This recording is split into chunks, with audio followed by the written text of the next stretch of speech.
Óscar Gómez, prioste de la Real Archicofradía de Nuestra Señora del Carmen Coronada, patrona de Rute. Muchísimas gracias por recibirnos en este incomparable espacio bajo la atenta mirada de nuestra Madre, y es un honor tenerte con nosotros. Y bueno, me encantaría que empezaras contando el origen de la vocación de la Virgen del Carmen. Bueno, en primer lugar, daros yo las gracias a vuestra parroquia por contar con nosotros, por desplazaros hasta aquí a Rute en una fecha tan señalada. Mañana 16 de julio bajamos a la Virgen a Besamano, que es un día muy especial. Así que en primer lugar, daros las gracias a vosotros por acordaros de aquí, de la Virgen. Bueno, pues la vocación del Monte Carmelo, de la Virgen María del Monte Carmelo, pues es una vocación muy antigua, que incluso hunde sus raíces en el Antiguo Testamento. El Monte Carmelo, que está por la zona que, bueno, ya sabéis todos, Palestina y toda esta zona, era un sitio pues que se ha conectado siempre con el profeta Elías. El profeta Elías es el padre prácticamente de la Orden del Carmelo, sin serlo porque evidentemente es del Antiguo Testamento, todavía no estamos hablando, pero es verdad que a partir de él se retira al Monte Carmelo en una etapa de su vida, y es allí donde empiezan, pues bueno, ya sabemos que los profetas lo que están haciendo es, como dice su nombre, profetizar pues la vida de Jesús, la vida de la Virgen, y bueno, él va al Monte Carmelo. Allí ocurre una serie de sucesos que ya nos están adelantando lo que le va a pasar a lo que va a ser la llegada de la Virgen y lo que es el propio Dios, ¿no? Fíjate, hay una frase muy bonita que no es bonita, sino algo curioso, que ayer nos lo recordaba el predicador del Triduo, que en el libro de los Reyes, en el primer libro de los Reyes, decía que en ese momento en el que el profeta Elías está en el Monte Carmelo, solo había en el mundo una persona que creía realmente en Dios, que era él, que creía en el Dios verdadero. El resto de personas, pues todos creían en muchos ídolos, en dioses paganos, en estas religiones, protorreligiones. Entonces, claro, y dice este libro de Reyes que solo había una persona, porque claro, es que no podía haber menos. Es que si hubiera menos es que ya no había ninguno. Y bueno, el rey de allí, de esa zona, del Baal, como se llamaba, como que intentan justificar, era un momento de máxima sequía, llevaba sin llover mucho tiempo, y era una manera de demostrar, llegaba el momento de demostrar cuál era el verdadero Dios. Llegaron diferentes profetas provenientes de muchos sitios, y bueno, este monarca como que les propone que venga una señal divina, cada uno monta su altar. Eran altares que no podían usar el fuego, porque la idea era que su Dios, el Dios que fuera, alguno de los que ellos proponían, encendiera ese fuego. Bueno, pues ninguno de los altares pudieron encender el fuego, todos fueron destruidos, a excepción del altar que construyó el profeta Elías. Fíjate cómo sería, que claro, ellos les ponían en el altar, era para hacer el sacrificio de un cordero. Ponían leña alrededor, pues el profeta Elías le pidió a Dios: no me vayas a dejar ahora por mentiroso, que yo soy el único en la tierra que confía en ti. Pues él puso la leña alrededor del altar, la regó con agua para demostrar que era imposible que se prendiera sola. Finalmente se prendió, y era pues el signo de que el Dios del profeta Elías era el Dios verdadero, ¿no? Bueno, pues a partir de ese momento empiezan por los primeros grandes acontecimientos en ese Monte Carmelo. Y aquí es cuando aparece la figura de lo que se prevé que es la Virgen del Carmen, porque una vez que he pasado esto del altar, al poco tiempo, el profeta Elías se retira a orar, le pide a Dios que venga ya esa esperada lluvia que estaba secando las cosechas y los campos de esa zona, y le dice no recuerdo si era un criado o lo que sea, le decía: asómate, porque el Monte Carmelo da al mar, está en una zona elevada, es un monte, pero está muy cerca al mar. No es un monte que esté en mitad del campo, ¿no? Sino que tenía el mar cerca. lo invitó hasta 7 veces, creo que fueron, a que se asomara a esos acantilados, a ese monte, para ver si veía algún tipo de previsión de lluvia. Y creo que fue a la 7ª vez cuando ya volvió el criado y le dijo al profeta Elías: diviso al fondo una pequeña nubecilla, no más grande que la palma de una mano. Y ese fue, pues claro, esa nubecilla es lo que se ha entendido como la Virgen. Por eso nosotros muchas veces le decimos cariñosamente a la Virgen, y para mí es una de los piropos más bonitos, nubecilla del Monte Carmelo, porque esa nubecilla al poco tiempo se fue nublando el cielo, llegó el viento y ya finalmente cayó una lluvia torrencial que estuvo durante un montón de tiempo para calmar esa sequía, ¿no? Pero esa nubecilla fue la señal, ¿no? El decir, esto es la verdad, aquí es donde nos tenemos que agarrar, ¿no? Bueno, pues esa es la historia del origen de estos primeros acontecimientos en el Monte Carmelo. El profeta Elías se retira allí como ermitaño, como se suele decir, ¿no? A meditar. Y a partir de ahí, bueno, luego en el siglo XII, ya remontamos un montón de tiempo más adelante, en el siglo XII deciden retirarse allí, en la época de las cruzadas, una serie de personas que quieren seguir como la vida del profeta Elías. Entonces deciden retirarse al Monte Carmelo porque era un sitio muy simbólico de la vida de este profeta. Allí estaba la gruta donde él rezaba. Además, fíjate qué curioso y qué bonito que la gruta donde rezaba, donde meditaba el profeta Elías, era la gruta donde se refugiaron la Sagrada Familia cuando iban y volvían de Egipto. ¡Ostras! Por las cosas además, en muchos pueblos, aquí cerca no, pero en otros pueblos, sobre todo en Portugal, celebran mucho la Virgen de Egipto, y que esta Virgen que está en el tránsito hasta Egipto, y se refugian en esa cueva, la Sagrada Familia, en la cueva del Monte Carmelo, donde rezó Elías. Bueno, me enrollo. Se nota que eres historiador del arte, ¿eh? Te sabes un montón de detalles, pero estamos encantados, tú enróllate lo que quieras, ¿eh? Pues fue en ese sitio, en ese Monte Carmelo, donde se van estos cruzados, por así decirlo, y fundan ya pues lo que conocemos, una pequeña ermita, la ermita dedicada a la Virgen María del Monte Carmelo. Y ese es el origen de la devoción del Carmen, todo por el profeta Elías. Por eso nosotros decimos el padre Elías, pero nosotros, sobre todo los padres carmelitas y las madres carmelitas, le llaman a el padre Elías, porque es que es el origen de esta devoción del Carmen. Estos cruzados se tuvieron que ir tiempo después del Monte Carmelo, porque con el tema de las cruzadas, pues bueno, esa zona fue conquistada por los musulmanes y tuvieron que retirarse allí. Les costó mucho abandonar ese lugar porque era un lugar muy simbólico. Claro. Pues bueno, al retirarse de ese sitio, se fueron hacia Europa, y ahí empezó a extenderse la devoción de la Virgen del Carmen, claro, de la Virgen María del Monte Carmelo. A partir de ahí es cuando empieza a crecer ya con ese deseo de intentar reconquistar otra vez ese sitio y poder rendir culto, como se rinde actualmente, a la Virgen en ese monte.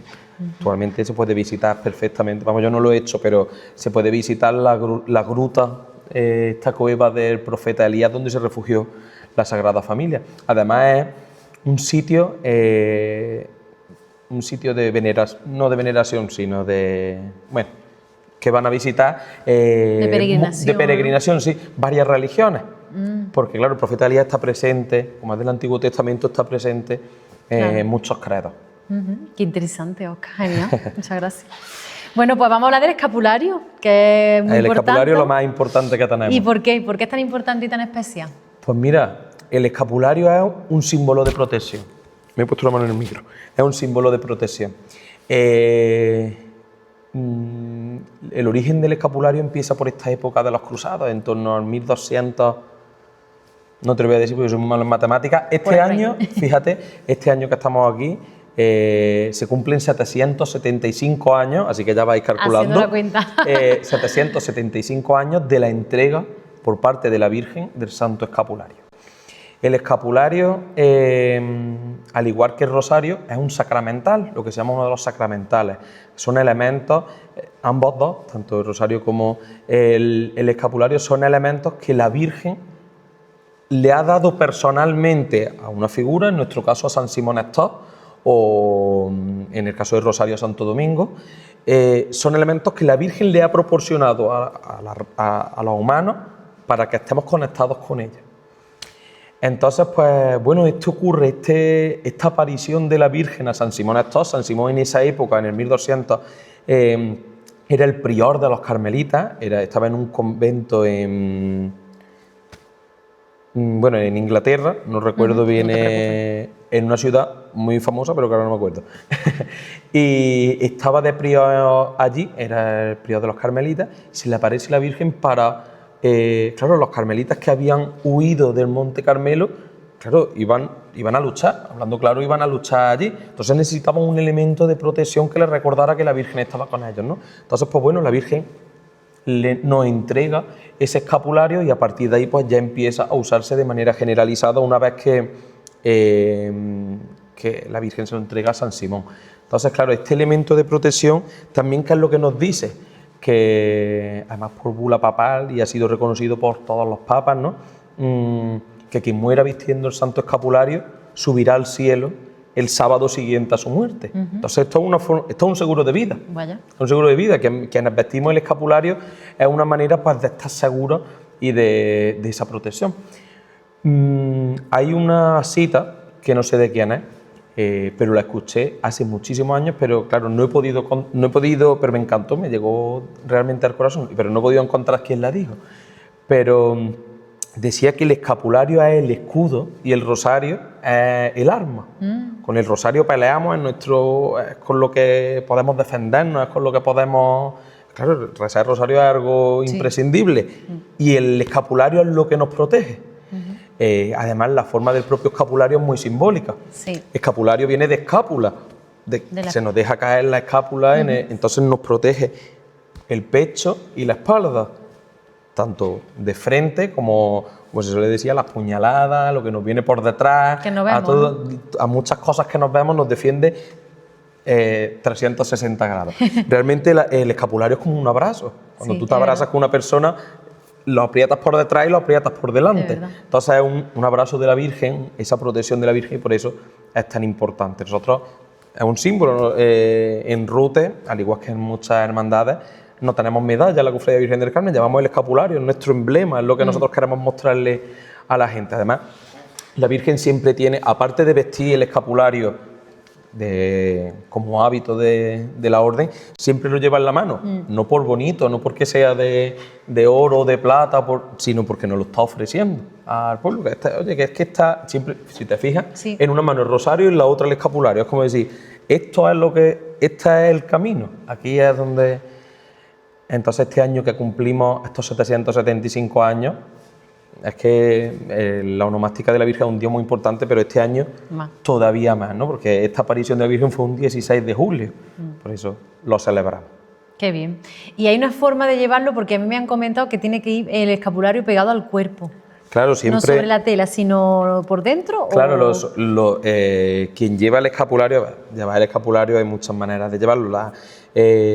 Mucha gente, el escapulario puede ser así, pero también están las medallitas de escapulario, que son las que llevan nuestras abuelas, todas las abuelas del mundo, y es que es así, la medallita de escapulario, que va directamente sobre la piel. Mucha gente viste el escapulario por dentro también, es decir, que te toque lo que es la propia tela o el propio metal, que te toque tu cuerpo. Eso ya pienso que es un poco... En fin, no sé bien a dónde, si hay algún tipo, pero nosotros, por ejemplo, lo llevamos por fuera, ¿no? Pero luego hay gente que lleva su medalla por fuera, pero hay también quien la lleva por dentro. Pero bueno, lo importante es vestir el escapulario con devoción, por supuesto. No se trata de llevar el escapulario por mira, ¿no? Yo llevo el escapulario, pero yo sé que tengo, aparte de los beneficios, tenemos unas obligaciones, ¿no? No es solo ponérnoslo y venga, me voy al cielo. Hay que hacerlo con devoción. Muy bien. ¿Cuáles son los rasgos identificativos del carisma carmelita? Y no sé si también puedes aprovechar para comentarnos esas obligaciones de las que hablaba por llevar el escapulario.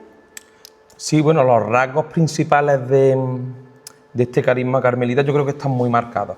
La devoción del Carmen es una devoción muy particular y quien cree en el Carmelo, quien tiene de verdad ese sentimiento, yo creo que se distingue solo. Cuando hablas con una persona que es carmelita, carmelita de corazón, de creer en el escapulario, en la Virgen del Carmen, pues son rasgos que yo creo que casi que no hay que hacer esfuerzo en eso. Este carisma no hay que hacer un esfuerzo en cumplirlo, sino que es que viene intrínseco dentro de cada persona. En primer lugar, la oración. La oración es algo fundamental. Tener presente a la Virgen, tener presente a Jesús y en tu día a día acordarte de tus difuntos, ya sabéis, las almas del purgatorio tan importantes para la Virgen del Carmen. Entonces la oración es como el primer pilar del carisma carmelita. Por otro lado, el servicio a los demás, el servicio a la comunidad, al reino de Dios. Aquí, por ejemplo, desde una hermandad, al igual que desde un convento, al igual desde una orden tercera carmelita, lo que sea, tú te pones al servicio de los demás siempre. En una cofradía no solo estamos aquí al servicio de las fiestas del pueblo porque llegan los días y tenemos que sacar a la Virgen en procesión, ¿no? Tenemos obras de caridad, tenemos un servicio también de dar culto no solo a una imagen, sino a Dios. Organizamos tridos, organizamos misas, le damos culto al Santísimo. Hay que hacer servicio por la comunidad y al fin y al cabo predicar el nombre de Carmen, ¿no? El nombre de la Virgen del Carmen. Por cierto, que no te he dicho antes que el Carmen, que tiene un significado, ese Monte Carmelo, ese jardín florido, esa viña florida, que es lo que significa Carmen, por eso es muy ilustrativo lo de esta nubecilla, ¿no? Un jardín florido en lo alto de un monte. Se me había olvidado comentarlo antes, me acuerdo ahora, el significado del nombre de Carmen tiene ese sentido. Bueno, lo que iba, aparte de eso, la oración, el servicio sería el segundo pilar, y otro pilar importante es la fraternidad. Aquí somos hermanos carmelitas. Tú eres hay muy pocas órdenes o grupos de gente que sientan este sentimiento de fraternidad.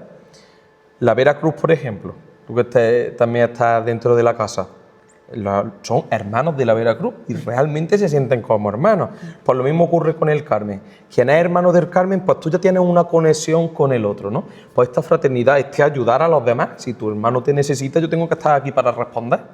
Pero que no se trata de una cosa, es que tengo que hacerlo. Pues por eso muchas veces cuando hacen encuentros de hermandades pues nosotros hablamos de la familia carmelita, de la gran familia carmelita. Pero es que en esa familia carmelita están presentes desde unas monjitas de un convento hasta la Hermandad del Carmen de Rute, hasta San Juan de la Cruz y Santa Teresa de Jesús. Pero es que somos todos frutos de esa gran familia carmelita. Todo eso, ¿a qué nos lleva? Esos tres pilares. ¿Cuál es lo último? Pues la contemplación. Puede ser como... Sí es verdad que es un poco como lo más difuso, ¿no? El tema de la contemplación. Cuando hablamos de contemplación es ver las cosas grandes que ha hecho la Virgen por nosotros, el contemplar los misterios de Dios, contemplar... no sabría decirte. En fin, que veamos la grandeza que se nos ha dado a nosotros ni siquiera pedirlo, ¿no? Contemplar lo que tenemos delante de nuestros ojos y muchas veces pues aparece como difuminado, ¿no? Pues decir, oye, pues... En fin. Muy bien. Así que cuando hablamos de esas obligaciones que te decía, hay que tener obligaciones, pues eso, el servicio a los demás, tú viste el escapulario, pero yo me tengo que poner el servicio a los demás, yo tengo que estar bien con mis hermanos, con esta fraternidad que te decía, yo tengo que rezar. Claro. La oración, estos tres pilares los tenemos que llevar, pues... Eso sería el carisma carmelita, bajo mi punto de vista, y en general, pues, luego ya se puede seguramente seguir profundizando. Pero eso es lo básico, ¿no? Los pilares yo básicos. Diría que sí, desde mi punto de vista. Pues queremos que nos cuentes en qué consistió la reforma carmelita iniciada por Santa Teresa de Jesús, San Juan de la Cruz, y qué impacto ha tenido el Carmelo español en el resto del mundo desde entonces y en la actualidad. Bueno, pues la reforma carmelita fue un golpe en seco en medio de la historia del Carmen. Fue un acontecimiento histórico. Fue muy dura la reforma carmelita. ¿Por qué se decide reformar el Carmelo? Porque eso, ¿no? Si no hay reforma, si no hay una necesidad. La Orden del Carmelo, en el momento en el que Santa Teresa de Jesús decide empezar a mover esto, ella notaba como que había decaído un poco. Los conventos eran demasiado grandes, los frailes o los carmelitas y las carmelitas hacían muchas salidas al exterior, se difuminaba un poco la espiritualidad, simplemente se rezaba y ya está, pero no se profundizaba. Y luego algunos aspectos de estos carismas carmelitas pues como que se estaban perdiendo bajo el punto de vista de Santa Teresa. Santa Teresa no fue la primera en intentarlo, la reforma carmelita, tuvo unos predecesores, unos precedentes que no fructiferaron. Santa Teresa fue una valiente, totalmente en su época. Imagínate, en el 1500, no sé cuándo sería, 1560 me parece que, no me voy a meter en fechas, 1500. Una mujer en esa época, monja, una carmelita, que sabemos las sociedades, esa sociedad no es la misma sociedad que tenemos ahora, ¿no? Pues imagínate una mujer enfrentarse a toda una orden como el Carmelo. Es que, se dice cuidado, pronto. Bueno, Santa Teresa supo buscar sus tejemanejes, sus contactos para que le ayudaran. Llegó a contactó ya con San Juan de la Cruz, que también estuvo en la rama masculina. Hicieron su primera fundación, porque Santa Teresa ya quería hacer fundaciones. Cuando hablamos de fundaciones de conventos. El primero era el de San José de Ávila, fue el primer convento carmelita descalzo, por eso hablamos de calzados como la antigua observancia, y los descalzos como la reforma. Bueno, eso se ve muy bien en los escudos. Por ejemplo, este es el escudo descalzo, que es el que termina con la cruz, y el calzado, que termina recto, que sería como el Monte Carmelo, ¿no? Este es el Monte Calvario con la cruz al fondo, y este sería el Monte Carmelo, que no tiene la cruz arriba.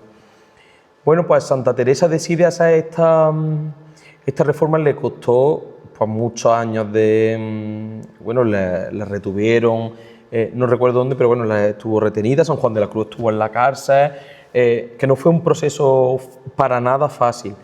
¿Qué pasa? Que cuando se hacían estas fundaciones de conventos, claro, Santa Teresa proponía conventos muy pequeños, con muy pocas hermanas, o hermanos en el caso de la rama masculina, con unas normas muy claras, con una espiritualidad movida por la mística. San Juan de la Cruz, el maestro de la mística española, Santa Teresa igual, pues unidos, fue la simbiosis perfecta, entonces fructiferó muy bien. La orden carmelita descalza se extendió muy rápidamente tanto por la península ibérica al principio, empezó en España, luego Portugal, se extendió por el resto de Europa, incluso hasta América, ¿no? Con la relación que teníamos España con América. Entonces, fue increíble el cambio que pegó. Ya no hablamos solo de la reforma a nivel espiritual, sino también, me preguntabas, creo que era, bueno, ¿qué nos ha dejado, ¿no? Como a nivel artístico, nos ha dejado un patrimonio artístico el Carmen descalzo, el calzado por supuesto también, históricamente nos ha dejado, pero el Carmen descalzo en muy poco tiempo supieron marcar muy bien cuál era su estética, cuáles eran sus símbolos. San José, por ejemplo, San José lo ponen como el patriarca. San José es uno de los santos principales de la Orden del Carmelo. Pues los conventos empiezan a llamarse con su nombre, se empiezan a hacer frescos, esculturas, no solo con San José, sino con miles de estos santos. Entonces, bueno, tienen una estética muy marcada, y creo que eso también hay que tenerlo en cuenta, y también hay que agradecer. Pues yo es que soy un amante del arte, entonces hay que agradecer también pues, que tengamos que nos haya dejado esa herencia, ¿no? También la orden de... ¿No la viste hasta? Hombre, qué bonita cae la Virgen del Carmen de Rute, por Dios. Qué guay. Bueno, pues seguimos. Hablando de santos, ahora te iba a preguntar sobre eso. ¿Qué grandes santos ha dado la Orden Carmelita a nivel universal? Bueno, increíble. No lo puedes decir tantos, pero bueno, una selección. La Orden Carmelita nos ha dado cientos de santos. Mira, hay una iconografía muy significativa que a mí me llama poderosamente la atención, que es como si fuera un árbol. Hay muchos conventos, creo que en Córdoba hay un árbol en el que en cada una de las ramas están dispersas todos los santos de la Orden del Carmen. Claro, estos santos, ahí está casi la actualidad, pero porque es que la Orden del Carmen ha sido muy prolífica a la hora de la santidad y de ofrecer santos a la Iglesia Católica. El primer santo carmelita, bueno, vamos a descartar a San Elías, padre de la orden, San Eliseo, que era el discípulo de San Elías, pero bueno, estos son personajes del Antiguo Testamento. Podemos un poco separarlos de los santos, ¿no? de después.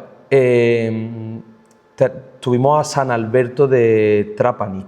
Este fue el primer santo carmelita, entonces se acogió, claro, como un triunfo de la Orden del Carmen. Claro. Es como, vale, es que ya estamos hasta en los altares, ¿no? Esta imagen de San Alberto se difundió por todos los conventos tenían una pintura de San Alberto y se volvió ya menos, pero en su origen era una devoción muy importante, ¿no? No tanto una devoción, sino como un camino a seguir, un camino a la santidad. Yo, en las catequesis con mis niños, siempre les digo, ¿qué es lo que buscamos los cristianos? Ser santos, ¿no? Es nuestro último objetivo. Nosotros estamos aquí para ser santos. Hombre, no estamos para ser santos para que nos suban a un altar y nos saquen en procesión y nos recen, pero hay que intentar ser santos, ¿no? Pues ese ideal de santidad fue el impulso que dio este San Alberto de Trapani a la Orden del Carmen. Luego, pues, Santa Teresa de Jesús, San Juan de la Cruz, doctores de la Iglesia, que es que se dice pronto, este año estamos en el año jubilar también de San Juan de la Cruz, celebramos su aniversario de su nacimiento y el aniversario de su nombramiento como doctor de la Iglesia. Son dos santos fundamentales en la mística y bueno, en la conformación del Carmen descalzo. Tenemos a San Simón Estor, que evidentemente fue la persona a la que presenció a la propia Virgen y le dio el escapulario. Y luego pues tenemos algunos santos como por ejemplo más recientes, que también me gusta mencionarlos mucho porque parece que los santos son como cosas del pasado, ¿no? Sí. Pero no, hay santos también en la actualidad. Santa Teresa de Lisieux, que era francesa, la Madre Maravilla. Tenemos también por ejemplo a Edith Stein, Santa Edith Stein, que era monja carmelita, y ella murió en Auschwitz en tiempo del nazismo, del holocausto. Sufrió, al igual que sufrieron tantos judíos, fíjate, era ella cristiana, pues murió allí en Auschwitz precisamente por ayudar a todos estos judíos. Tiene una historia apasionante. Seguro que me dejo a Tito Bratma. Este fue un santo también que se posicionó contemporáneamente al nazismo, en contra del nazismo y en contra del holocausto, lo que también le costó pues, ser perseguido, ser encarcelado y torturado. Bueno, de todo.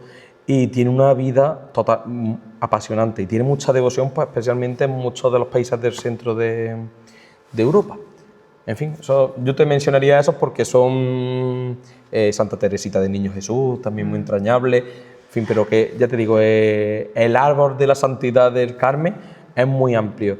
Y si alguno de los que nos están oyendo puede buscar árbol de los santos del Carmen, es muy curioso porque empieza a ver en la parte de abajo del árbol pues están las monjitas, las santas que han sido monjas carmelitas. En el siguiente los frailes carmelitas.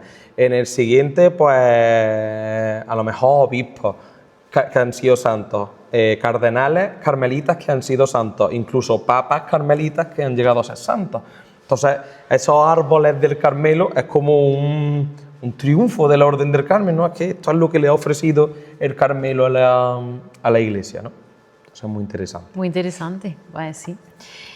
Muy bien, ¿y por qué se considera a la Virgen del Carmen patrona del mar, teniendo en cuenta que la devoción nació en un monte, en el Monte Carmelo? Pues yo creo que son varias circunstancias. En primer lugar, bueno, hemos hablado del Monte Carmelo, pero te he dicho que estaba muy cerca del mar. Nubecilla del Monte Carmelo, esta nubecilla que se divisa al fondo del mar. Cuando los cruzados se tienen que ir de esta tierra, del Monte Carmelo, se tienen que venir a Europa, decía ya el predicador del Triduo, que hay un cántico, una copla de aquella época que decía que había más agua dentro de la barca que fuera de ella, de las lágrimas que iban derramando estas personas que habían tenido que huir del Monte Carmelo. Cómo estarían de tristes de haber tenido que abandonar su lugar, su centro de vida y de devoción para venirse a Europa, ¿no? Pues había más agua dentro de la barca que fuera de ella. Fíjate qué copla tan bonita, ¿verdad? Pero hay una cosa que ellos identificaron y que nosotros decimos, estrella del mar. Esta letanía, ¿no? Cuando nos referimos a la Virgen del Carmen, esta estrella del mar, pues ellos identificaron esta estrella que brillaba por encima de todas en la noche, como una manera de decir, bueno, nosotros no hemos ido de allí, pero sabemos que no hemos ido físicamente, pero estamos allí y ella está con nosotros, ¿no? Era una manera de tener a la Virgen presente también, pues bueno, en esa navegación, porque tuvieron que venir por mar a Europa. Ese puede ser como el primer atisbo de la Virgen como protectora, patrona de los marineros y demás. En nuestro caso, en España, la devoción a la Virgen del Carmen como patrona de la Marina y demás viene a raíz de la regente María Cristina. En el año 1901 nombra a la Virgen del Carmen patrona, ella tenía una devoción especial por la Virgen del Carmen y la nombra patrona de la Marina. A partir de ahí es cuando empiezan todas las vírgenes del Carmen, estas que conocemos de la costa, de las típicas que las sacan en la barquita, pues a partir de ahí, a partir de ese nombramiento como patrona de protectora de los marineros y demás, pues ese fue un poco el punto de origen. Evidentemente, mucho antes existía en España la devoción a la Virgen del Carmen. La cofradía de Rute, por ejemplo, data de 1692 y es una cofradía de interior, que para nada tiene nada que ver con el mar. Por eso ya digo que esta relación entre la Virgen del Carmen y el mar es más reciente de lo que creemos. Tenemos un montón de devociones importantes a la Virgen del Carmen, muy parecida a la de Rute, la de Córdoba, también es un sitio de interior. Antequera también tiene una Virgen del Carmen impresionante y bueno, y tantas otras que hay repartidas por toda la geografía. Pero es verdad que a raíz de que la regente María Cristina nombrara a la Virgen del Carmen, pues dio pie a que se relacionara mucho más con el mar. Antes la patrona de la Marina y demás era la Virgen del Rosario, que era la que había estado en la batalla de Lepanto, la galeona como le llamaban, que la propia Virgen había estado en la batalla de Lepanto. Entonces, claro, era un triunfo de la Marina española y era su patrona. Pero bueno, le puso a la Virgen del Carmen y por eso esa relación. Es algo reciente. Nosotros aquí en Rute, pues siempre decimos que la Virgen es reina de este mar de olivares, ¿no? Es un poco simbólico. A mí no me gusta mucho, a mí no me gusta tanto la relación con el mar. Yo soy del Carmen de interior, ¿no? Pero por ahí pueden venir los tiros. Pues precisamente te iba a preguntar por Rute, porque ya has comentado que desde 1600, ¿cómo llegó aquí la devoción del Carmen? Pues mira, aquí en Rute habría una devoción devoción a lo mejor al Carmelo, porque una de las cofradías más antiguas que había en Rute, cuando se empiezan a gestar estas cofradías, era la cofradía de las ánimas benditas del purgatorio, íntimamente ligada a la devoción del Carmen. Entonces, bueno, yo pienso que ese pudo ser el germen de la devoción al Carmelo en Rute y lo que después derivaría en la cofradía propiamente de la Virgen del Carmen, que en torno a esa época, 1692, en el 1700, un poco antes, empiezan las obras del santuario. La cofradía se funda en la parroquia, pero se construye una ermita propia a la Virgen. Y yo creo que entre esa devoción que ya venía anterior de la ánima bendita del purgatorio, más la influencia de los conventos carmelitas de alrededor. En Lucena había convento carmelita, en Antequera, en Benamejí. Aquí en Rute no hemos tenido convento. La cofradía fundó una cofradía dedicada a la Virgen del Carmen, pero en ningún momento hemos tenido convento carmelita. Pero es verdad que cuando se hacían novenas a la Virgen o se hacían cultos a la Virgen, la cofradía trataba de traer padres carmelitas de los conventos cercanos para predicar aquí. Entonces, bueno, yo creo que ese pudo ser un poco lo que empezó a crear esta devoción a la Virgen del Carmen en Rute por aquella época. Luego ya pues fue creciendo poco a poco, pero ya te digo, en ningún momento ligada a ninguna fundación carmelita. Uh-huh. ¿Y cuáles podrían ser los grandes momentos históricos de esta archicofradía aquí en Rute? Pues mira, momentos históricos, pues un montón, pero como más señalado, todos vienen a raíz del nombramiento como patrona de la Virgen. Aquí en Rute fue, o por lo menos tuvo un importante calado social, la guerra de África, la Segunda Guerra de África. A esta guerra destinan a muchos soldados de Rute. Entonces, bueno, ya sabemos, las madres, los padres, las abuelas, muy preocupados por cómo iban a regresar, si regresaban sus hijos, pues se encomendaron a la Virgen del Carmen para la protección de estos soldados.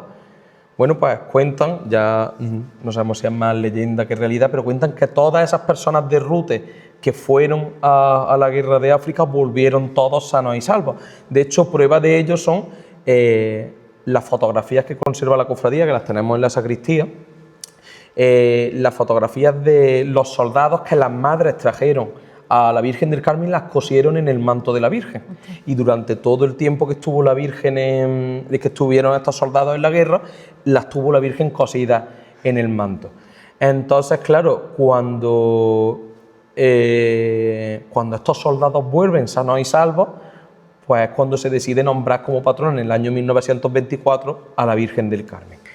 Este nombramiento, pues bueno, vino promocionado por varios alcaldes, fue un proceso que duró unos pocos de años y que al final vio su culmen con el breve pontificio del Papa Pío XI el 13 de febrero de 1924.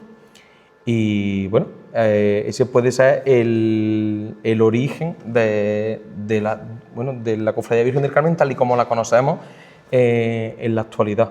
Una cofradía importante. Pues luego, momentos importantes que ha tenido la Virgen, el propio patronato, porque se hicieron actos aquí en Rute que nunca se habían hecho, que supusieron un antes y un después a la hora de ver las cofradías aquí en Rute. Te hablo hicieron muchas obras de caridad, se dio pan a aquellas personas que no tenían, estamos hablando de 1924, que es muy reciente, a personas que no tenían nada que comer, se les dio, bueno, ahí está el libro, la relación de actos que se hacen para el patronato de la Virgen, son muy ilustrativos de cómo era la sociedad en ese momento y las necesidades que había, ¿no? En fin, se hicieron una serie de actos conmemorativos muy interesantes y luego, pues, cuando se cumplen las bodas de oro de la Virgen, 50 años después de este nombramiento, pues también se hacen unos actos muy significativos que aquí también, a raíz del patronato a la Virgen se le compra un trono más grande que el que tenía, el ayuntamiento, que lo regala el ayuntamiento, el pueblo le regala un manto, que es el que tiene justo ahora puesto. Este manto lo regalaron por suscripción popular al pueblo de Rute. Se enriquece la corona, que es justo la que tiene ahora mismo puesta. Con esto no quiero decir que antes no tuviera nada, porque por ejemplo este hábito que tiene es mucho anterior al patronato, pero esta época como que empezó la cofradía a rodar de otra manera. Llegó este 50 aniversario, luego llegaron el 75 aniversario, que fue en 1999, que fue un acto aquí en Rute pues muy potente, se hicieron unos encuentros carmelitas, en fin. Y luego, por supuesto, como acto importante de la Virgen, en los últimos años tenemos dos: la coronación canónica pontificia de la Virgen, que fue el 28 de julio de 2018, tú la vivirías. Exacto. Fue un acto que paralizó Rute y algo muy importante. Y luego en el 2024, coincidiendo con el centenario del patronazgo de la Virgen, pues la Santa Sede nos concedió un año jubilar. Tuvimos la suerte de que peregrinaran a Rute gente de todos sitios, la gente pudo ganar su indulgencia plenaria aquí en el Santuario de la Virgen, y bueno, fue un año muy especial, sobre todo por esta gracia del año jubilar, ¿no?, que nos concediera la Santa Sede. Muy bien, estupendo. Bueno, pues para terminar nos gustaría que compartieras con nosotros una oración a la Virgen del Carmen que te guste a ti especialmente, que te llegue. Pues mira, la voy a sacar del móvil porque tengo muy mala cabeza, y es una oración que se atribuye al propio San Simón Stock, el que hemos dicho que la Virgen le entregó el escapulario. Es una oración muy corta pero maravillosa, que dice así: Flor del Carmelo, viña florida, esplendor del cielo, Virgen fecunda y singular, oh Madre tierna, intacta de hombre, a los carmelitas proteja tu nombre, estrella del mar. Bueno, creo que en esta oración tan corta se resume muy bien lo que es el Carmelo, ¿no? Viña florida, esplendor del cielo. Ya hemos dicho que Carmen significa esta viña florida, Virgen fecunda, también este jardín florido del Monte Carmelo, ¿no? A los carmelitas proteja tu nombre. El escapulario, que es por excelencia lo que llevamos por dentro, y estrella del mar, que es la que nos guía, ¿no? Es nuestro faro, es nuestro ejemplo a seguir.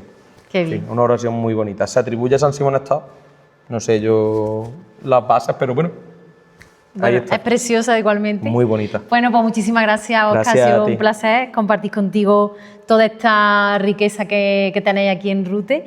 Y bueno, pues deseamos que siempre esté la Virgen protegiendo a la cofradía, a todo el pueblo de Rute y de Cabra también. Claro que sí. Y al mundo entero, que viene muy bien. Y que disfrutéis mucho esta efeméride, esta sonomástica. Y nada, pues muchísimas gracias a vosotros, a la parroquia, por acordaros de esta cofradía aquí de Rute. Nosotros ha sido un placer siempre difundir el nombre de la Virgen del Carmen. Pues muchas gracias a ti. Gracias a ti.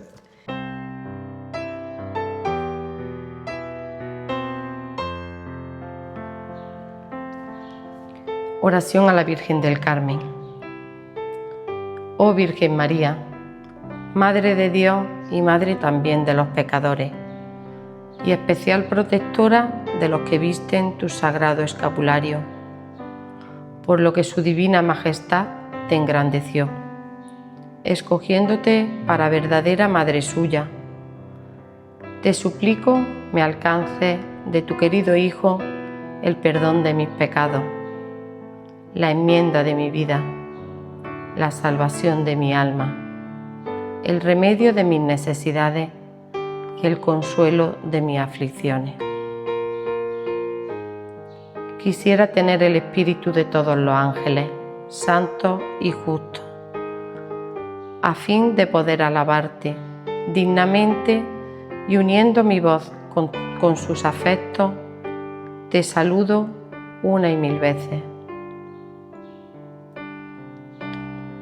Virgen Santísima del Carmen, yo deseo que todos, sin excepción, se cobijen bajo tu sombra protectora de tu santo escapulario, y que todos estén unidos a ti, Madre mía, por los estrechos y amorosos lazos de esta tu querida insignia. Oh hermosura del Carmelo, míranos postrados reverentes ante su sagrada imagen y concédenos benigna tu amorosa protección. Mira con ojos de compasión a tantos pobres pecadores como ofenden a tu divino Hijo, y a tantos infieles como gimen en las tinieblas del paganismo. Que todos se conviertan y te amen, Madre mía, como yo deseo amarte ahora y por toda la eternidad. Amén. Súplica para tiempos difíciles. Tengo mil dificultades, ayúdame. De los enemigos del alma, sálvame.